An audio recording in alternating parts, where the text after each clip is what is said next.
Subscribe to our YouTube channel and press the bell icon to get the latest update.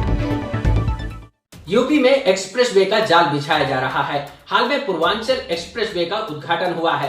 इसके साथ ही UP के पास दो ऐसे expressway हो गए हैं जहां वायुसेना की एयर स्ट्रिप है। पहली आगरा लखनऊ एक्सप्रेसवे पर एयर स्ट्रिप बनी थी जिसको अखिलेश सरकार ने बनाया था, जबकि दूसरी एयर स्ट्रिप पूर्वांचल एक्सप्रेसवे पर बनाई गई है जिसको योगी सरकार ने बनाया है। इसके साथ ही तीसरी एयर स्ट्रिप गंगा एक्सप्रेसवे पर बनेगी। इस एक्सप्रेसवे को बनाने के लिए जमीन अधिग्रहण का काम करीब 94% तक पूरा हो चुका है। इस एक्सप्रेसवे का शिलान्यास दिसंबर में हो सकता है। गंगा एक्सप्रेसवे भारत की दूसरी सबसे लंबी रोड होगी जिसको 26 महीने में पूरा करने का सरकार ने टारगेट रखा है। इस एक्सप्रेसवे की खासियत क्या है, इस एक्सप्रेसवे को कहां से कनेक्टिविटी मिलेगी और कहां से जोड़ा जाएगा, तो चलिए इस वीडियो की मदद से समझने की कोशिश करते हैं कि गंगा एक्सप्रेसवे से किस रीजन को रफ्तार मिलेगी।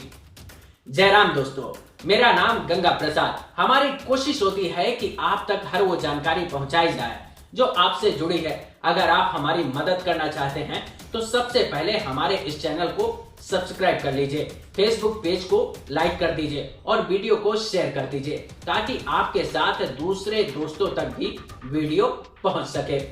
गंगा एक्सप्रेसवे के बनने से स्टेट कनेक्टिविटी को और मजबूती मिलेगी। इसके साथ ही भारत की राजधानी दिल्ली और यूपी की राजधानी लखनऊ को जोड़ने में भी मदद मिलेगी। इस एक्सप्रेसवे को पूर्व में बलिया और नॉर्थ वेस्ट में उत्तराखंड बॉर्डर तक बढ़ाया जाना है। इसकी कुल लंबाई 1000 किलोमीटर तक हो सकती है, जबकि वर्तमान में इसकी कुल लंबाई 594 किलोमीटर है जो मेरठ से प्रयागराज तक बनाया जा रहा है। ग्रीनफील्ड एक्सप्रेसवे होने की वजह से नए रीजन में कनेक्टिविटी बढ़ेगी। Uttar Pradesh expressway industrial development authority के मुताबिक इस प्रोजेक्ट को 12 पैकेज में डिवाइड किया गया है। इससे प्रोजेक्ट को तय समय में पूरा करने में मदद मिलेगी। दिसंबर में इस एक्सप्रेसवे का शिलान्यास हो सकता है। इसके साथ ही भारत के दूसरे सबसे बड़े एक्सप्रेसवे का काम शुरू हो सकता है। गंगा एक्सप्रेसवे को पूरा करने में 36,000 करोड़ का खर्च आने का अनुमान है।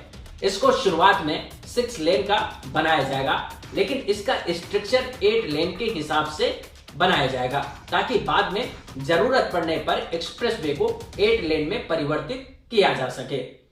इस एक्सप्रेसवे पर कई ब्रिज होंगे ताकि लोकल कनेक्टिविटी प्रभावित ना हो। रेलवे ब्रिज बनाए जाएंगे ताकि ट्रेनों का संचालन प्रभावित ना हो। इसके अलावा टोल प्लाजा, फ्लाईओवर और डायमंड इंटरचेंज होंगे।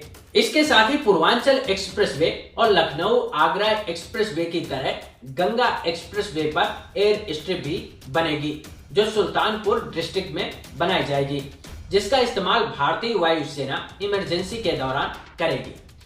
गंगा एक्सप्रेसवे को मेरठ के पास से निकलने वाले नेशनल हाईवे 334 से कनेक्टिविटी मिलेगी जो दिल्ली को जोड़ने का काम करेगा। वहीं प्रयागराज के नेशनल हाईवे 2 के बाईपास पर गंगा एक्सप्रेसवे को खत्म किया जाएगा। मतलब मेरठ से शुरू होगा हापुड़, बुलंदशहर, अमरोहा, संभल, बदायूं, शाहजहांपुर, हरदोई, उन्नाव, रायबरेली, प्रतापगढ़ और प्रयागराज जिले में जाकर खत्म होगा। इसके साथ ही गंगा एक्सप्रेसवे 519 गांवों को कनेक्टिविटी देगा। वैसे Ganga expressway access control free road होने की वजह से गांवों की सीधी एंट्री हाईवे पर नहीं होगी क्योंकि यातायात उससे प्रभावित होगा। एक्सीडेंट होने के चांस बढ़ जाएंगे, इसीलिए व्हीकल स्पेसिफिक टोल प्लाजा बनाए जाएंगे जहां से एंट्री और एग्जिट कर पाएंगे। इस एक्सप्रेसवे पर टोल प्लाजा एक मेरठ के स्टार्टिंग पॉइंट पर होगा जबकि दूसरा प्रयागराज के एंड पॉइंट पर होगा। इसके अलावा 15 टोल प्लाजा पूरे एक्सप्रेसवे पर बनाए जाएंगे क्योंकि ये 12 जिलों से होकर गुजरेगा, यानी कि 12 जिलों को एक तरह से सीधी कनेक्टिविटी दे रहा है। इस एक्सप्रेसवे पर वाहन 120 किलोमीटर प्रति घंटे की रफ्तार से दौड़ पाएंगे। ऐसे में जिन गांवों से एक्सप्रेसवे निकलेगा उन गांवों को एक्सप्रेसवे पर सीधी एंट्री नहीं मिलेगी क्योंकि एक्सप्रेसवे को अनएक्सेसिबल बनाया जाएगा। ताकि एक्सप्रेस वे पर चलने वाले वाहनों को दिक्कत ना हो और गांवों की कनेक्टिविटी को बहाल रखने के लिए 3.75 मीटर विड्थ का सर्विस रोड एक्सप्रेस वे के बगल से बनाया जाएगा। इस एक्सप्रेस वे के बनने से दिल्ली और प्रयागराज के बीच की दूरी भी कम हो जाएगी और टाइम में करीब 3 से 4 घंटे की बचत होगी। मतलब इस एक्सप्रेस वे के बनने से 6 से 7 घंटे में लोग दिल्ली से प्रयागराज पहुंच सकेंगे, जबकि वर्तमान में करीब 10 से 11 घंटे का सफर तय करना पड़ता है। इस एक्सप्रेस वे की कुल लंबाई 1000 किलोमीटर तक बढ़ाई जा सकती है। इसके दोनों फेज तैयार होने के बाद दिल्ली से बिहार बॉर्डर तक करीब 10 से 11 घंटे में लोग पहुंच सकेंगे। गंगा एक्सप्रेस वे जिन इलाकों से गुजरेगा उन इलाकों के लोगों को क्या मिलेगा? सबसे ज्यादा लंबी दूरी की यात्रा करने वालों को राहत मिलेगी।